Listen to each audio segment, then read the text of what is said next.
Franchises ఇస్తామన్నారు, బాగానే ఉంది. మరి ఫ్రాంచైజీస్ ప్రాసెస్ ఏంటి అసలు? ఫ్రాంచైజీ ప్రాసెస్ చాలా సింపుల్ అండి. మీకు ఈ వీడియో ఎవరి ద్వారా వచ్చిందో వాళ్ళు ఖచ్చితంగా మా బిఈ మెంబర్ అయి ఉంటారు. సో మీరు ఆ బిఈ మెంబర్ని అప్రోచ్ అవ్వండి, వాళ్ళు మీకు ఇన్ డీటెయిల్గా మీకు ఈ ప్రాసెస్ ఏంటని ఎక్స్ప్లెయిన్ చేస్తారు. అది ఓకే, మరి దీని బెనిఫిట్స్ ఏంటంటే? బెనిఫిట్స్ అఫ్ కోర్స్ అండి, బెనిఫిట్స్ పాయింట్ ఆఫ్ వ్యూ వచ్చినప్పుడు ఏంటంటే ఈ ప్రాసెస్లో మీరు ఆలోచించండి. ఎలక్ట్రిక్ వెహికల్స్ ఫ్యూచర్ ఇండస్ట్రీ ఉంది, అలాంటి ఇండస్ట్రీలోకి మీరు వస్తున్నారు. పాయింట్ 1.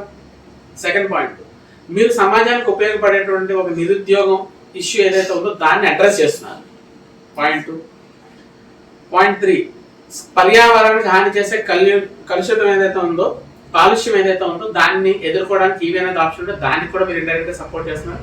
అన్నిటికన్నా ఇంపార్టెంట్, ఎప్పుడైతే మీరు మాస్ లెవెల్లో ఈ జిల్లాకి మేము ఒక్క ఫ్రాంచైజ్ సిస్టమ్ మాత్రమే ఇస్తామండి. ఎప్పుడైతే మేము జిల్లాకు ఒకటి ఇస్తున్నామో ఆ జిల్లా మొత్తం మీద ఇట్లాంటి ఇన్స్టిట్యూట్తో టైప్ అయి మీరే ఉన్నప్పుడు ఇమాజిన్ చేసుకోండి మీ బ్రాండ్ ఇమేజ్ ఎక్కడికి వెళ్తుందో.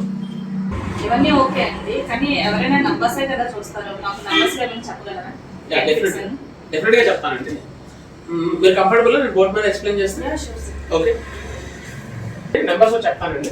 బేసికల్గా శ్రీ మీరు ఒకటి చెప్పండి, మీరు ఏ జిల్లా చెందిన వాళ్ళు? వైజాగ్. సో వైజాగ్ లో ఎంతమంది ఉండొచ్చు? 1 lakh plus. 1 lakh, yes. Minimum ప్రతి జిల్లాలో కూడా 1 lakh ప్లస్ అన్ఎంప్లాయ్మెంట్ పీపుల్ ఉంటారు. సో ఈ పర్టికులర్ కోర్స్ అనేది ఉపయోగం ఎవరికి? డెఫినెట్ గా అన్ఎంప్లాయ్మెంట్ పీపుల్కి. సో కొత్త చేంజ్ చూస్తున్న వాళ్ళకి. సో అలాంటి వాళ్ళకి కనుక డెఫినెట్ గా ఈ కోర్స్ ఈ 1 lakh పీపుల్ కూడా ఉపయోగకరమైంది. ప్రతి ఒక్కరి కోర్స్ తీసుకోవచ్చు. అయితే డిజైన్ చేసిన కోర్స్ ఏదైతే ఉందో ప్రతి స్టూడెంట్ దగ్గరికి పంపించాలి అని అంటే ఈ 1 lakh పీపుల్ కూడా దీన్ని ఎంపవర్ చేయగలిగితే చాలా బాగుంటుంది. అయితే ఈ 1 lakh ని మనం ఎంపవర్ చేయడం కోసం దీన్ని సింపుల్ లాంగ్వేజ్ లో చెప్పాలంటే నేను 100 అనుకుంటా. మీరు చెప్పండి, 100 మంది మీకు చెప్పాను. ఇందులో ఎలక్ట్రిక్ వెహికల్ మెయింటెనెన్స్ ఎలా చేయాలి, రిపేర్ ఎలా చేయాలి, దాన్ని సర్వీసింగ్ ఎలా చేయాలి, అన్ని డిఫరెంట్ వర్షన్స్ లో మొత్తం మీరు బిజినెస్ ఎలా సెటప్ చేసుకోవచ్చు, పార్ట్ టైం ఇన్కమ్ ఎలా వస్తుంది, జాబ్ ఆపర్చునిటీస్ ఇండస్ట్రీలో ఈవీ ఇండస్ట్రీలో ఎలా పొందవచ్చు, వీటికి అన్నిటికి సంబంధించిన డీటెయిల్స్ అన్ని నేర్పిస్తున్న కోర్స్ ఫీజు 24,999.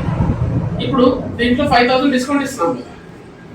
అప్పుడు 19,999 రూపాయలు ఉన్న కోర్సు మీరు చెప్పండి 100 మంది మనం ఎక్స్ప్లెయిన్ చేస్తే ఎంతమంది జాయిన్ అవ్వచ్చు? ఈ ఫీజు అప్రాక్సిమేట్లీ 20,000 అనుకున్నాం క్యాలిక్యులేషన్స్ కోసం. సో మీరు ఏమంటున్నారంటే 30 to 40 పీపుల్ జాయిన్ అవ్వచ్చు అంటున్నారు. నేను 10% ఆఫ్ ద పీపుల్ అంటున్నాను. 10 మంది, 100 మందిలో 100 మంది ఇదే ఈ electric service vehicle service centre ఎందుకు పెట్టాలి? చాలా ఆపర్చునిటీస్ ఉన్నాయి కదా. ఒక్కొక్కరు ఊహలు ఆశలు చాలా పెద్దగా ఉంటాయి. వాళ్ళు డిఫరెంట్ ఇండస్ట్రీస్ వాళ్ళు వెళ్ళచ్చు. కానీ 100 మందిలో 10 మంది ఖచ్చితంగా యాక్ట్ అవ్వచ్చు. మినిమం మనం మాట్లాడదాం. 10% లైక్ బేర్ మినిమం నెంబర్ నేను చెప్తాను. ఇప్పుడు ఈ 10% బేర్ మినిమం నెంబర్ లో ఇప్పుడు 100 లో 10 పీపుల్ కదా, 1 lakh లో 10% అంటే 10,000 పీపుల్ ఉంటారు. 10,000 పీపుల్ ఒక జిల్లాలో వైజాగ్ లో ఈ కోర్స్ తీసుకుంటే ఎంత అవుతుందండి? ఇంటూ 20,000.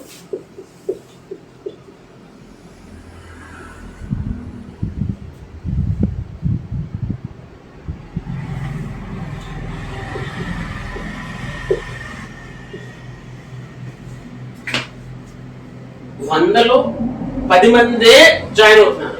100లో 10 మంది జాయిన్ అయ్యారంటే 10% కన్వర్షన్ రేషియో. 100లో 10 మంది కన్వర్ట్ అయితే 10% అయితే 1 lakh మీ జిల్లాలో ఉన్న అన్ఎంప్లాయిడ్ పీపుల్ ఎవరైతే ఉన్నారో వాళ్ళని కరెక్ట్ గా ఎడ్యుకేట్ చేసి వాళ్ళకి ఒక లైఫ్ ఇద్దామనే ఆలోచనతో ముందుకెళ్ళగలిగితే 10,000 పీపుల్ మనం యాడ్ చేయొచ్చు. 10,000 పీపుల్ యాడ్ చేసినప్పుడు ఎంత వస్తుందండి? 20,000 మల్టిప్లై చేసినప్పుడు 20 CR worth of revenue me institute generate చేస్తుంది. ఎప్పుడైతే 20% of worth of revenue me institute generate చేస్తుందో ఈ జనరేట్ చేసిన రెవెన్యూలో ట్యాక్స్ పే చేయాలి కదా. సో ట్యాక్స్ ఎగ్జాంపుల్ కోసం మాత్రమే నేను చెప్తున్నా, క్యాలిక్యులేషన్స్ ఈజీ ఉంటాయని 10% అనుకుందాం. అప్పుడు 10% అంటే 2 CR. 20 నుంచి 2 CR తీస్తే ఎంత అండి? 18 CR.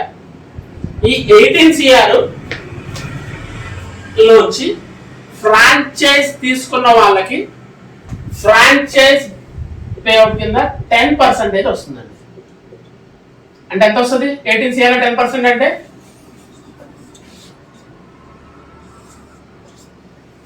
1.8 crores అండి. 1,80,00,000 రూపాయలు స్ట్రైట్ అవే వస్తుందండి. ఫ్రాంచైజీ తీసుకున్న వాళ్ళు సార్. అఫ్ కోర్స్ ఇంకొకసారి మళ్ళీ ఎక్స్ప్లెయిన్ చేస్తాను. మళ్ళీనా? ఓకే.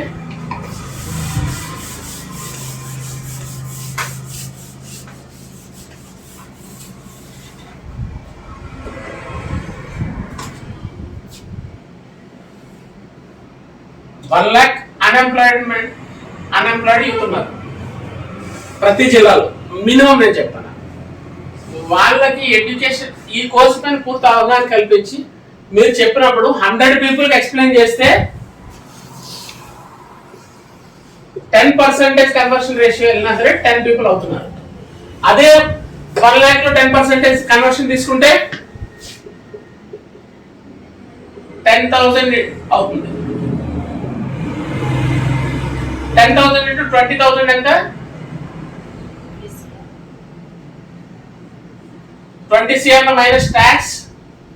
నేను ఎగ్జాంపుల్ కోసం చెప్తున్నాను 10%, but tax is hire than this. Okay, చలో 20% ట్యాక్స్ తీసేద్దాం. 20% ట్యాక్స్ తెస్తే 4 CR ప్లస్ 20% అంట 16 CR.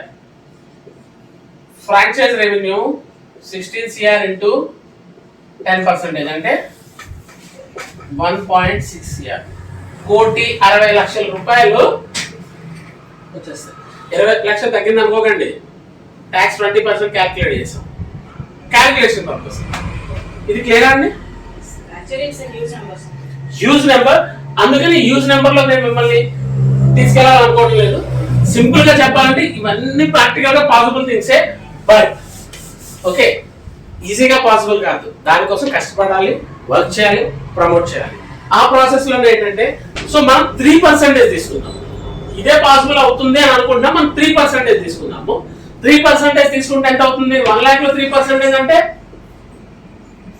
3,000 ఇంటూ 20,000 అంటే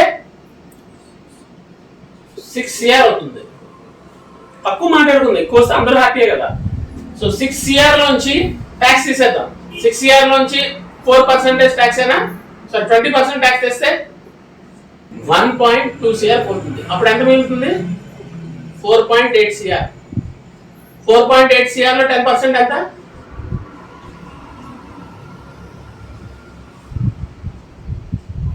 48 లక్షల రూపాయలు వస్తుంది. Best case, worst case. Worst case చెప్తున్నాను నేను, వర్స్ట్ కేస్ కానే కాదు. సో ఇందులో డెఫినెట్ గా అబౌట్ దిసే అంటే మీరు మినిమం ఇంకా తక్కువ వేసేసుకుందాం, 30 lakhs నుంచి మినిమం మీరు ఎర్న్ చేయొచ్చు ఈ ప్రాసెస్ లో. Thank you. So 30 to minimum 30 lakhs నుంచి అన్లిమిటెడ్ ఇన్కమ్ అనేది దీనిలో ఫ్రాంచైజ్ ఇన్వెస్ట్ చేసే వాళ్ళు తీసుకోవచ్చండి. Okay sir, it was a great idea. అసలు ఫ్రాంచైజీ తీసుకునే వాళ్ళు చేయాల్సింది ఏంటి? సింపుల్ అండి, బీవీ మెంబర్తో కనెక్ట్ అవ్వడం, అది మొదటిగా.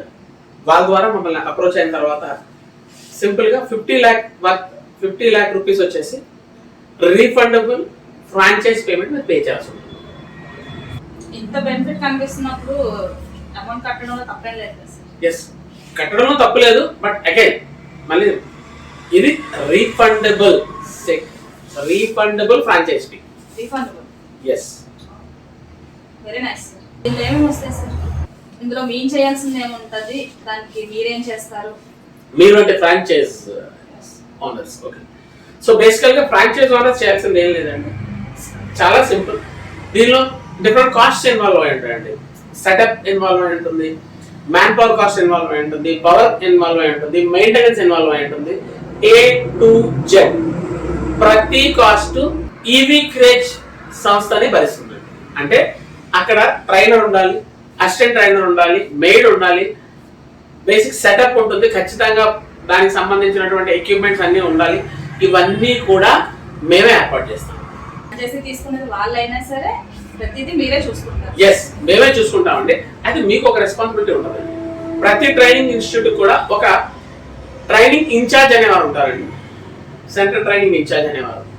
వాళ్ళ శాలరీ మాత్రమే, మిగిలిన ఎన్ని కాస్ట్ ఉన్నా సరే అదంతా కంపెనీ చూసుకుంటారు. ఆ ఒక్క పర్సన్ శాలరీ మాత్రం మీరు మేము 50-50% రేషియోలో షేర్ చేసుకోవాలి.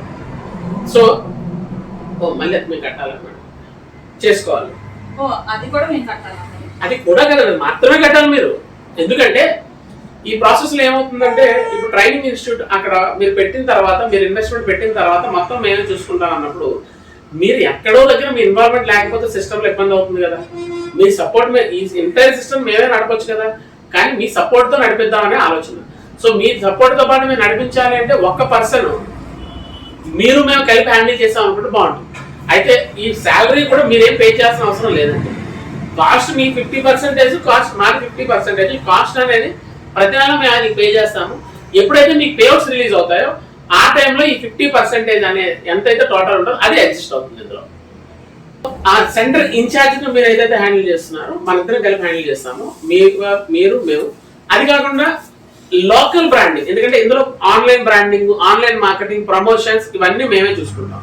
సెంటర్ సెటప్ అవన్నీ కూడా మేమే చూసుకుంటాం. అయితే లోకల్ బ్రాండింగ్ ఏదైతే ఉంటుందో అది మీరు చూసుకోవాల్సి ఉంటుంది. లోకల్లో ఏమైనా అప్రూవల్స్ రిక్వైర్మెంట్ అయినప్పుడు డాక్యుమెంటేషన్ అంతా మేము కంప్లీట్ చేస్తాము. But local approval related coordination work ఏదైతే ఉంటుందో అది మీరు ఖచ్చితంగా ఇన్వాల్వ్ అవ్వాల్సి ఉంటుంది. So local branding, local approvals related ఏదైనా సపోర్ట్, అండ్ సెంటర్ ఇన్ఛార్జ్ ఎవరైతే ఉంటారో వాళ్ళ శాలరీ 50-50%. ఎందుకంటే మీరు ఖచ్చితంగా ఇన్వాల్వ్ అవ్వాలి centre day to day operations లో. ఇవి కాకుండా రిమైనింగ్ అన్ని మేమే చూసుకుంటాం. అదంతా మా పూర్తి బాధ్యత. Okay sir, everything was fine. ఈ మధ్యలో మీరు పేఅవుట్స్ అనే వర్డ్ యూజ్ చేశారు కదా, అంటే ఎలా వస్తుంది సార్ మాకు ఈ పేమెంట్? ఇప్పుడు ఏదైతే మనం మాట్లాడుకుంటున్నామో రెండు సినారీస్ లో కూడా ఈ పేమెంట్ అనేది మీకు 3 months తర్వాత రిలీజ్ అవుతా ఉంటుంది. క్వార్టర్లీ పేమెంట్ వస్తుంది. Okay, first quarter Q3 starting, Q2 end లో వస్తుంది. ఎగ్జాంపుల్ ఏంటంటే, మనం ఫ్రాంచైజ్ పెట్టడానికి, అంటే ఇప్పుడు ఎగ్జాంపుల్ కోసం జనవరిలో మీరు ఫ్రాంచైజ్ తీసుకున్నారు, సెటప్ కి 3 months టైం పడుతుంది. 2 to 3 months లో సెటప్ చేస్తాం సెంటర్ అనేది మీ అండర్ లో. ఓకే, సెటప్ చేసిన ఇన్స్టిట్యూట్ ఎప్పుడైతే రెవెన్యూ జనరేట్ చేయడం మొదలు పెడుతుందో, అంటే జనవరిలో రెవెన్యూ చేయడం మొదలు పెడుతున్నప్పుడు, జాయినింగ్స్ అన్ని అవుతున్నప్పుడు జనవరి నుంచి జనవరి, ఫిబ్రవరి, మార్చ్ లో ఏవైతే రెవెన్యూ జనరేట్ అవుతుందో ఆ రెవెన్యూకి సంబంధించినటువంటి మొత్తం ఓవరాల్ క్యాలిక్యులేషన్స్ అన్ని చూసుకొని ఇవన్నీ ఫ్యాక్టర్స్ అన్ని వ్యాలిడేట్ చేసుకున్న తర్వాత మీకు జూన్ అంటే ఎవ్రీ క్వార్టర్ కి ఒకసారి నెక్స్ట్ క్వార్టర్ ఎండ్ లో పే చేయడం జరుగుతుంది. ఓకే సార్, బ్రాండింగ్ కాన్సెప్ట్ అన్నారు కదా, అదేంటి ఫ్రాంచైజీ తీసుకునే వాళ్ళకి నచ్చినట్టు చేసుకోవచ్చు? అలా కాదండి, ఎందుకంటే ఇదంతా యూనిక్ సిస్టమ్ లో ఉంటుంది కనుక బ్రాండింగ్ అనేది ఎప్పుడు కూడా సెంట్రలైజ్ సిస్టమ్ లోనే క్రియేట్ చేయబడుతుంది. యాజ్ పర్ సెంట్రలైజ్ సిస్టమ్ ప్రకారమే మీరు చేయాల్సి ఉంటుంది. అయితే ఇక్కడ ఒక విషయం ఏంటంటే, మీ ఎవరైతే ఫ్రాంచైజ్ ఓనర్ ఉన్నారో కో బ్రాండింగ్ కాన్సెప్ట్ లో వెళ్తుంది. సెంట్రలైజ్ సిస్టమ్ మొత్తం అంతా మా స్టాండర్డ్ తగ్గట్టుగానే మీరు క్రియేట్ చేయాల్సి ఉంటుంది. అవన్నీ మేము చూసుకుంటాము.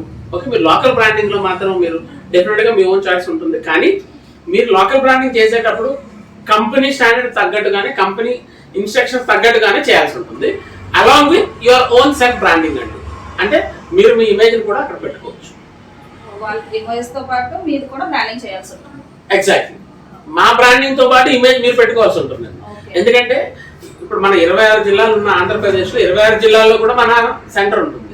పీపుల్ ఎప్పుడైనా చూసేటప్పుడు వాళ్ళు ఎప్పుడు కనెక్ట్ అవుతారు, అన్ని దగ్గర అదే సెంటర్ అదే ఫార్మాట్ లో ఉంటేనే కనెక్ట్ అవుతారు. సో మనం కామన్ ప్లాట్ఫామ్ లో ఉన్నాము, కామన్ ట్రైనింగ్ ఉంటుంది, కామన్ సినారియోస్ ఉంటాయి కనుక కంపెనీ బ్రాండింగ్ లోనే మీరు వెళ్ళవలసి ఉంటుంది. Okay, next deposit amount refund అన్నారు కదా సార్, దాని గురించి ఒకసారి ఎక్స్ప్లెయిన్ చేస్తాను. డిపాజిట్ అమౌంట్ రిఫండ్ ఏదైతే ఉందో, జనరల్ గా డిపాజిట్ అనేది ఇట్స్ రిఫండబుల్ అండి. అయితే minimum lock in period 2 years ఉంటుంది. ఈ 2 years తర్వాత ఇన్ కేస్, అఫ్ కోర్స్ ఎవరు 2 years తర్వాత వెళ్ళాలని అనుకోరు, సిస్టమ్ చూస్తేనే మీకు అర్థమవుతుంది. కానీ ఒకవేళ మీరు 2 years తర్వాత బయటికి వెళ్ళాలి అని అనుకుంటే మీరు డెఫినెట్ గా ఈ ఆప్షన్ ని ఆప్ట్ చేసుకోవచ్చు. అయితే ఈ ఆప్షన్ మీరు ఆప్ట్ చేసుకునేటప్పుడు మీకు 6 months నుంచి 12 months మధ్యలో మీ డిపాజిట్ అనేది రీఫండ్ అయిపోతుందండి. అలా అయితే లాస్ అవుతుంది కదా సార్. ఎందుకు లాస్ అవుతుందండి? అవనివ్వమండి. మీరు మాతో అసోసియేషన్ స్టార్ట్ చేసినప్పుడు మీరు మాతో ఎప్పుడు ఉండాలనుకుంటున్నాం కనుక మీకు లాస్ అవ్వకుండా మేము ఏం చేస్తామంటే సెంట్రలైజ్డ్ బ్యాంక్స్లో ఓకే హైయెస్ట్ డిపాజిట్కి ఎఫ్డి కానివ్వండి లేదా అదర్ ఏదైనా సోర్సెస్ కానీ ఇచ్చే హైయెస్ట్ ఇంట్రెస్ట్ రేట్ ఏదైతే ఉంటుందో దానిపైన అంటే బ్యాంక్ ఇంట్రెస్ట్ పైన బ్యాంక్ ఇంట్రెస్ట్ డిఫరెంట్ స్లాబ్స్ ఉంటాయి. వాటిల్లో కూడా హైయెస్ట్ స్లాబ్ ఏదో ఉంటుందో దాన్ని కన్సిడర్ చేస్తూ ప్లస్ 2% యాడ్ చేసి మీకు మీరు కట్టిన డిపాజిట్ అనేది మీకు రిఫండ్ చేయబడుతుంది. ఎగ్జాంపుల్ చెప్తాను మీకు. అంటే ఎగ్జాంపుల్ కోసం మీరు 8.5% హైయెస్ట్ ఇంట్రెస్ట్ అనుకోండి బ్యాంక్ వాళ్ళు ఇచ్చేది, ప్లస్ 2% మా వైపు నుంచి యాడ్ చేసి అంటే 10.5% రేట్ ఆఫ్ ఇంట్రెస్ట్ తో మీకు రిటర్న్ చేస్తాం 6 to 12 months లో. ఆ టెన్యూర్ ఎంత ఉన్నా సరే ఆ టైం వరకు. ఇప్పుడు ఇన్స్టిట్యూట్ లోని ఎంతమంది వస్తున్నారు ఏమవుతుంది అనే యాక్సెస్ మాకు ఉంటుందా? డెఫినెట్ గా అండి. యాజ్ ఎ ఫ్రాంచైజ్ ఓనర్ కింద అందుకనే సెంటర్ ఇన్ఛార్జ్ ఎవరైతే ఉంటారో ఆయన మీకు మాకు కామన్ గా ఉండే వ్యక్తిని పెట్టడం జరుగుతూ ఉంది. బాధ్యత కూడా మీరు సమానంగా పంచుకుందాం అని చెప్పారు. ఎందుకంటే సెంటర్ లో ఎంతమంది జాయిన్ అవుతున్నారు, వాళ్ళ ఫీజ్ పేమెంట్స్ ప్రాసెస్ ఏంటి, మోడ్స్ ఏంటి, అండ్ ఎంత రెవెన్యూ జనరేట్ అవుతుంది, అకౌంట్స్ రిలేటెడ్ ఇన్ఫర్మేషన్ తో సహా ప్రతి ఇన్ఫర్మేషన్ మీకు ఫేర్ గా క్లియర్ గా మీకు యాక్సెసిబిలిటీ ఉంటుంది. మీరు ఎనీ టైం ఏ ఇన్ఫర్మేషన్ అయినా మీరు చెక్ చేసుకోవచ్చు. ఓకే సార్, మీరు చెప్పిందంతా బాగానే ఉంది. నేనే తీసుకోవాలనుకుంటే ఫ్రాంచైజీ నెక్స్ట్ నేను చేయాల్సిందే. మీరు తీసుకోవడం చాలా హ్యాపీ అండి. మీరు తీసుకోవాలనుకోవడం దీనికోసం మీరు సింపుల్ గా మా బిఏ మెంబర్ని కలవండి. ఆయన దానికి సంబంధించిన ప్రాసెస్ అనేది ఇనిషియేట్ చేస్తారు. మళ్ళీ బిఏవి మెంబర్ మీరు ఎదురుగా ఉంటుంది, మళ్ళీ నేను వేరే పర్సన్ కలవాల్సిన అవసరం. ఈ పర్టికులర్ మోడల్ ఏదైతే ఉందో మేము ఓన్లీ బిఈవి మెంబర్ ద్వారానే చేద్దామని డిసైడ్ అయి ఉన్నామండి. ఎందుకంటే ఒక ఇన్స్టిట్యూట్ అనేది నడవాలనుకోండి చాలా మంది కలిసి ఒక టీం వర్క్ గా చేయాల్సి ఉంటుంది. ఇప్పుడు మీరు ఇన్వెస్ట్మెంట్ మీరు పెడుతున్నారు, మీరు ఎలానో మీరు డెఫినెట్ గా ఇంట్రెస్టెడ్ గా ఉంటారు. మీతో పాటు మా బిఈవి మెంబరు ఒక టీం ఉన్న మెంబరు వర్క్ చేస్తా ఉన్నాడు అనుకోండి మీతో పాటు, అది ఎంత ఫాస్ట్గా వెళ్తుందో ఒక్కసారి ఊహించుకోండి. మీరు చెప్పింది బాగానే ఉంది. అంటే మేము బిజీగా ఉన్న టైంలో వాళ్ళు చూసుకుంటారంటే మాకు చాలా హ్యాపీనే, కానీ వాళ్ళకి పే చేయాల్సింది ఏమని అనుకుంటున్నారు? కంగారు పడకండి, వాళ్ళకి మీరేం పే చేయాల్సిన అవసరం లేదు. అదంతా as a company point of వ్యూలో మేమే వాళ్ళకి పే చేస్తాము, మా పాకెట్ మేము పే చేస్తాము. ఎందుకనంటే అందరం కలిపి పనిచేస్తేనే సిస్టమ్ అనేది ముందుకు వెళ్తుంది, అది ఏ సిస్టమ్ అయినప్పుడు కూడా.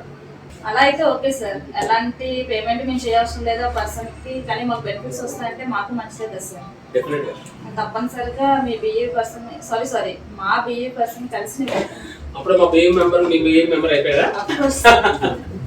తప్పకుండా అండి. Okay sir, anyway thank you అండి. ఓకే సార్, మాకు చాలా వాల్యుబుల్ ఇన్ఫర్మేషన్ ఇచ్చారు మీరు. ఓకే వ్యూయర్స్, మనం ఈరోజు చాలా ఇన్ఫర్మేషన్ తెలుసుకున్నాము. వీడియో నచ్చితే లైక్ చేయండి, షేర్ చేయండి, సబ్స్క్రైబ్ చేయండి ఛానల్ని, మా ఈ 4E ఛానల్ని. అలాగే పక్కనున్న బెల్ ఐకాన్ని క్లిక్ చేయండి. Thank you.